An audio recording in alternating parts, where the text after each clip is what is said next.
আসসালামু আলাইকুম, সবাইকে অনেক অনেক শুভেচ্ছা জানাই আমার গার্ডেন চ্যানেলের পক্ষ থেকে। আশা করি সবাই ভালো আছেন।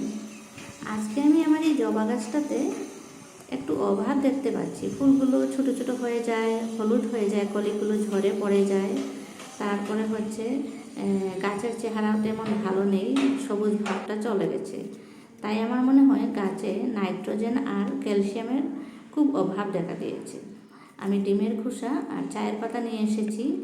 ডিমের খোসাতে আছে প্রচুর পরিমাণ ক্যালসিয়াম আর চায়ের পাতাতে আছে নাইট্রোজেন।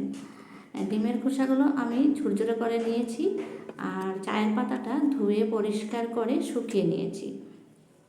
আমি সব সময় জবা গাছে এগুলোই দিয়ে থাকি যখন জবা গাছে কিছু অভাব দেখা দেয়। আর আমার এই গাছটার জবা অনেক বড় বড় সাইজের হয়। আপনারা যদি আগেই ভিডিও দেখেছেন তাহলে নিশ্চয়ই দেখতে পেরেছেন। আর এবারও আশা করি বড় হয়ে যাবে। এই পটের সাইজ হিসাবে আমি এই চামচ দিয়ে 3 চামচ পরিমাণ চায়ের পাতা দিয়ে দিলাম।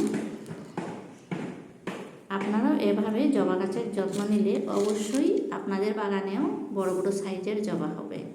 আর আমার এই চ্যানেলটা যদি আজকে নতুন এসেছেন তাহলে অতি অবশ্যই চ্যানেলটা সাবস্ক্রাইব করে দিয়ে আমাকে এগিয়ে যেতে সহায় করবেন।